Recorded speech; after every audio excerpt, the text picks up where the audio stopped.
Module number 3 assignment number 4 working with text functions. Text function basically हम use करते हैं किसी भी सेल के टेक्स्ट के अंदर अगर आपको कोई वैल्यू इनपुट देनी हो, मींस के इसके बीच में कोई पर्टिकुलर कैरेक्टर इंसर्ट करना हो, इस सेल के टेक्स्ट में से राइट या लेफ्ट हैंड साइड से कोई कैरेक्टर एक्सट्रैक्ट करने हो, इसका केस चेंज करना हो, मीन्स लोअर केस में लिखा है इसे अपर केस में करना हो, प्रॉपर में करना हो, या फिर आपने कॉन्केटिनेट मीन्स ज्वाइनिंग करनी हो 2 और 3 टेक्स्ट की, या इस टेक्स्ट को ब्रेक करना हो अलग अलग कॉलम्स के अंदर, इसका फॉर्मेट चेंज करना हो, इसके लिए हम टेक्स्ट के फंक्शन यूज़ करते हैं। नाउ लेट्स सपोज कि ये जितनी भी आपकी वैल्यूज़ लिखी हुई हैं इस वक्त हम कर रहे हैं प्रॉपर का फंक्शन। ये जितनी भी आपकी टेक्स्ट लिखे हुए हैं बेसिकली ये लोअर केस में है, कोई अपर है, लोअर है, कोई मिक्स्ड केस में है, आपने करना है क्या ऐसे प्रॉपर क्या करता है कि is equal to proper, then C10 control enter. हर वर्ड का पहला कैरेक्टर जो है वो कैपिटल लेटर में हो गया, बाकी सारी चीज़ें स्मॉल लेटर में। Great, proper. देन अपर क्या करेगा, जितना भी आपका टेक्स्ट है उन सबको अपर लेटर में कन्वर्ट कर देगा। अपर C10 कंट्रोल एंटर, अपर से एडजस्ट कर दिया। Then lower is equal to lower C10, जितने भी आपका टेक्स्ट था उन सबको इसने लोअर केस में कन्वर्ट कर दिया। देन ट्रिम क्या करता है, एक्स्ट्रा स्पेसेस को ट्रिम कर देता है, मीन्स के ABCD क्या उससे पहले कोई स्पेसेस हैं? हाँ, एक्स्ट्रा स्पेसेस हैं 1 और 2, इसके बीच में एक्स्ट्रा स्पेसेस हैं, यहाँ पर भी हमारे पास कुछ एक्स्ट्रा स्पेसेस हैं, एंड देन यहाँ भी एक्स्ट्रा स्पेसेस हैं, तो एक्स्ट्रा स्पेसेस को ट्रिम कर देगा। Is equal to trim C10 control enter, trim. एक स्पेस रहने दी इसने, बाकी सब स्पेसेस को डिलीट कर दिया। मीन्स के इन करेक्टर के बीच में जो स्पेसेस थी डबल स्पेस थी, एक एक्स्ट्रा थी, इसने सिस्टम ने क्या किया था एक स्पेस रहने दी। यहाँ पर भी स्पेसेस ज़्यादा थी, इसलिए सिस्टम ने इन दोनों वर्ड्स के बीच में एक स्पेस रहने दी, बट यहाँ पर स्पेस बाद में लिखी हुई है, ABCD के बाद जो है वो स्पेस है। इसका मतलब ये होगा कि ट्रिम ने सिर्फ ABCD इस सेल के ऊपर लेकर आ गया, बाकी जो स्पेसेस थी उनको ख़त्म कर दिया, और जो इससे पहले स्पेसेस थी वो भी ख़त्म हो गई। कॉन्केटिनेट हम यूज़ करते हैं ज्वाइनिंग 2 और more than 2 cell values. Let's suppose के लिखा है पार्क सुजुकी, हम करेंगे क्या, इज इक्वल टू कॉन्केटिनेट एक फार्मूला है जिसके अंदर 255 आर्ग्यूमेंट्स होते हैं, मीन्स कि आप 255 सेल्स की वैल्यूज़ को एक सिंगल सेल के अंदर कंबाइन कर सकते हैं। देखिएगा C10 comma D10 bracket close enter, park Suzuki, पर इन दोनों के दरमियान कोई स्पेस नहीं है। अब देखते हैं कॉन्केटिनेट C11 कॉमा कोटेशन के अंदर स्पेस, अब C11 के साथ स्पेस मिलेगी, then comma, then D11 Park और सुजुकी के बीच में स्पेस आ जाएगी, पार्क सुजुकी आसिम अली। ना हम चाहते हैं कॉन्केटिनेट, सबसे पहले मिस्टर लिखा हुआ है, देन उसके बाद कॉमा, कोटेशन के अंदर आप जो भी टेक्स्ट लिख देंगे वो एज इट इज़ प्रिंट हो जाएगा स्क्रीन के ऊपर। आपने लिखा कोटेशन के अंदर मिस्टर, एंड देन उसके बाद कॉमा डाल के text 2 is Asim C12, and then text 3 is Ali D12, mister Asim Ali. Now again mister Asim Ali, अब आसिम अली के साथ स्पेस नहीं है, इज इक्वल टू, अब यही फार्मूला नीचे पेस्ट कर देते हैं, बट होगा क्या, आप मिस्टर के साथ आसिम को कॉन्केटिनेट किया, देन आसिम के बाद space, then comma, then concatenate आपने ले लिया D13 एंटर। ना यहाँ क्या करना है, यहाँ देखिएगा मैं यही फार्मूला अप्लाई करता हूँ, कॉन्केटिनेट वाला जो फार्मूला ऊपर लगा है वही फार्मूला नीचे आ गया कंट्रोल D से, मिस्टर आसिम अली। बट मैं ये चाहता हूँ कि ये सब कैपिटल लेटर में लिखा है, तो ये मिस्टर भी कैपिटल लेटर में आना चाहिए था। मैंने इस पूरे फार्मूले को अपर में डाल दिया। आपने देखा कि सिस्टम क्या करेगा, पहले कॉन्केटिनेट करेगा, मिस्टर के साथ मिलाएगा आसिम को, एंड देन उसके साथ स्पेस, एंड देन उसके बाद अली, एंड देन जो भी आपका टेक्स्ट कॉन्केटिनेट होगा वो अपर लेटर में कन्वर्ट हो जाएगा, mister Asim Ali. Now similarly जैसे आप कॉन्केटिनेट यूज़ करते हैं इसकी जगह आप %, जो कि 7 के ऊपर साइन होता है, एंड का साइन, आप उसे भी यूज़ कर सकते हैं। कैसे देखिएगा, मैं इसे अपर में डाल रहा हूँ। अपर मीन्स कि जो भी टेक्स्ट हो वो अपर लेटर में कन्वर्ट हो जाए। Park %, space %, and then Suzuki means T15, Park Suzuki. आप %, यूज़ कर सकते हैं कॉन्केटिनेट फंक्शन की जगह। ग्रेट। नाउ लेफ़्ट का formula, then right, then mid. ये फार्मूला तो आप यूज़ करते हैं किसी भी सेल के अंदर राइट हैंड साइड से, लेफ्ट हैंड साइड से या मिडिल से वैल्यूज़ को एक्सट्रैक्ट करने के लिए।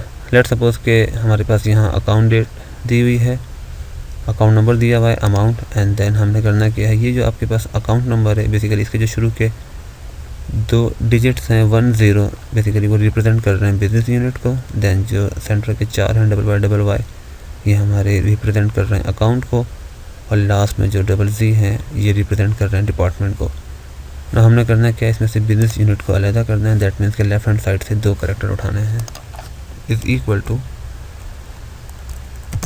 Left text and then number character. Number character optional है, मीन्स कि अगर मैं कोई सा भी नंबर कैरेक्टर नहीं दूंगा, 1 2 3 कितने कैरेक्टर उठाने हैं, बाय डिफ़ॉल्ट वो 1 ले लेगा। टेक्स्ट कौन सा है, B16, कॉमा, इसमें से कितने कैरेक्टर उठाने हैं, लेफ्ट हैंड साइड से 2, 1 0 आ गया। ग्रेट। नाउ 1 0 1 5 आपने लेफ्ट हैंड साइड से 2 कैरेक्टर उठा लिए, 2 डिजिट्स उठा लिए, और जो कि बिजनेस यूनिट्स हैं। पर ये हमने इससे फ़ायदा क्या होगा, देखिए काउंट इफ़, इस पूरी रेंज में मैंने काउंट करा लिया 1 0 को। इसका मतलब 1 0 जो कि मेरा बिजनेस यूनिट है, कितनी ट्रांजैक्शन हुई है इसकी, 13 ट्रांजैक्शन हुई हैं। फ्रीक्वेंसी निकाल सकता हूँ मैं सबकी, और फिर उसके बाद चार्ट्स एंड ग्राफिक्स के बना सकता हूँ। ये तो हमने लेफ्ट हैंड साइड से कैरेक्टर एक्सट्रैक्ट किए। राइट क्या करेगा, इस सेल के टेक्स्ट से राइट हैंड साइड से आपके कैरेक्टर को उठा लेगा। हमें राइट हैंड साइड से 3 कैरेक्टर उठाने हैं। Is equal to right text and then 3 characters, 101, double click to send it down, so easy. Right, mid means के ये सेंटर में से उठाएगा, मीन्स के ना अब हमें शुरू में चाहिए ना ही हमें लास्ट से चाहिए। लेफ़्ट राइट दोनों कैरेक्टर नहीं उठाने बल्कि सेंटर से उठाने हैं। ये जो आपका डैश साइन है इसके बाद 1 0 लिखा हुआ है, और डैश साइन से पहले इन दोनों के बीच के जो आपके ये कोड हैं इनको उठाना है, जो कि रिप्रेजेंट कर रहे हैं डिपार्टमेंट को। Is equal to mid text आपका है B14, comma, start number means ordinal position क्या है आपके टेक्स्ट की जो आपको एक्सट्रैक्ट करना है। 1 पे पड़ा हुआ है 1, देन डैश सेकंड इसकी पोजीशन है, देन जो 1 लिखा हुआ है अगेन ये थर्ड पोजीशन है। दैट मीन्स कि हमने जो एक्सट्रैक्ट करना है वो थर्ड करेक्टर से। मैंने लिखा 3, and then number of character कितने चाहिए, 2। टेक्स्ट B14, ऑर्डिनल पोजीशन क्या है, जो हमें टेक्स्ट चाहिए, जो हमें डिपार्टमेंट के कोड चाहिए, वो है आपके 3 मीन्स के 1 पे पड़ा हुआ है 1, 2 पे डैश, एंड देन 3 पे 1 पड़ा हुआ है। 3 से उठाना शुरू करो, कितने character, 2, 1 0, double click to send it down. Great. Now len एक फार्मूला है जो कि बेसिकली किसी भी सेल की टेक्स्ट को ये काउंट कर देता है कि इसके अंदर कितना कैरेक्टर लिखे हुए हैं। इसमें 4 कैरेक्टर हैं, इसमें 3 कैरेक्टर हैं, इसके अंदर 14 हैं। दैट मीन्स के इंक्लूडिंग स्पेस, ये स्पेस का भी काउंट कर लेता है। देखते हैं, मैं स्पेस 2 स्पेस बढ़ा दी, 16 हो गया। ग्रेट।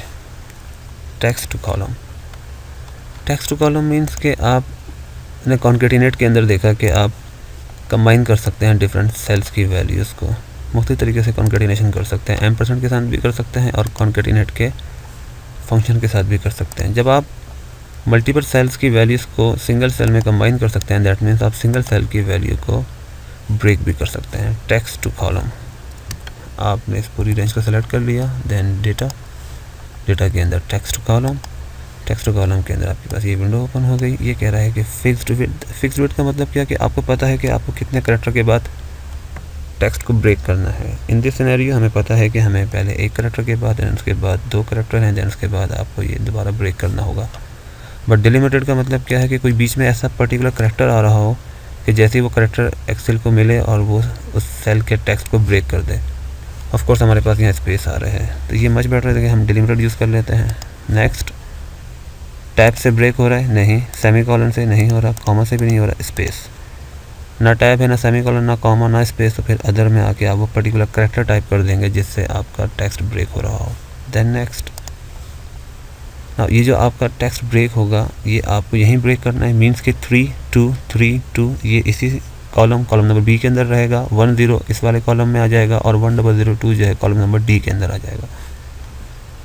या आप चाहते हैं कि ओरिजिनल अपनी जगह बरकरार रहे और डेस्टिनेशन मीन्स कि आपने इस सेल का लिंक दे दिया।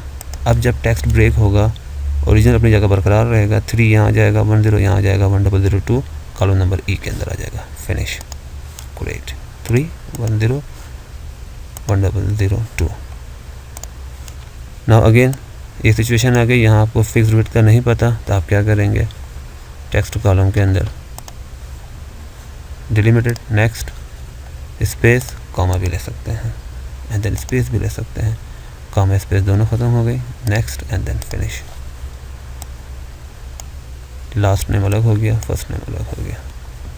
टेक्स्ट फंक्शन, टेक्स्ट एक फंक्शन है जो कि किसी भी सेल की वैल्यू के फॉर्मेट को चेंज कर देता है। मीन्स कि आपके पास ये एक वैल्यू लिखी हुई है 1 0, मैं इसके फॉर्मेट को चेंज करना चाहूँ, या लेट सपोज इसे हम कर देते हैं 25,000। 25,000 जो लिखा हुआ है इसमें ना 1000 सेपरेटर आ रहा ना ही डेसिमल आ रहा है, और मुझे इसके फॉर्मेट को चेंज करना है।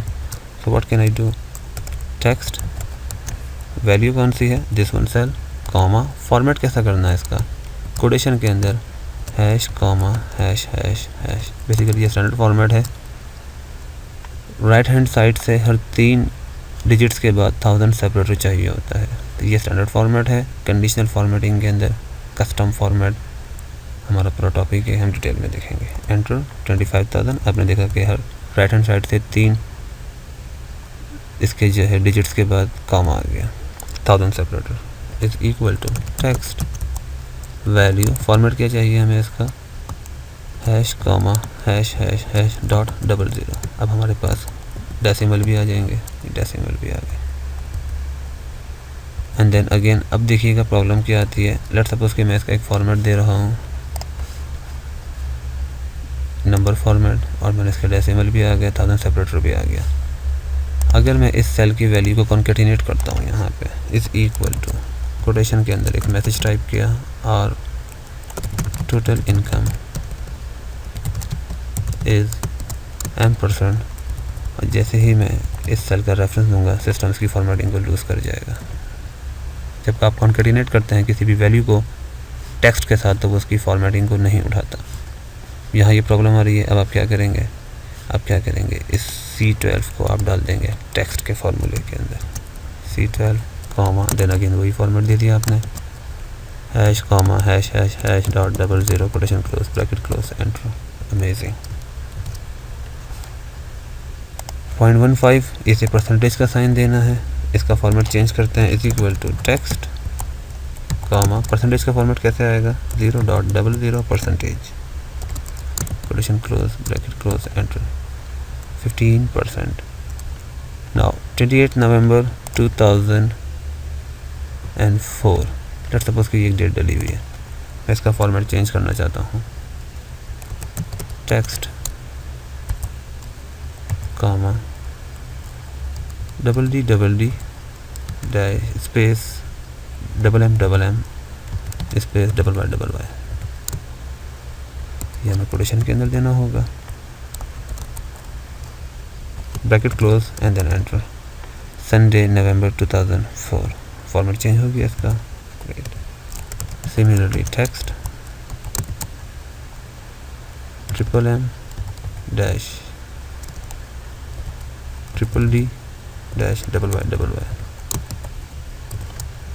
MM का मतलब कि मंथ जो आएंगे कंप्लीट लिखे हुए आएंगे, DD का मतलब जो डे लिखा हुआ आएगा कंप्लीट लिखा हुआ आएगा, MM का मतलब मंथ लिखा हुआ आएगा लेकिन शुरू के 3 करैक्टर आएंगे, DD का मतलब कि शुरू के 3 करैक्टर आएंगे, जैसे संडे में SUN और नवंबर में NOV,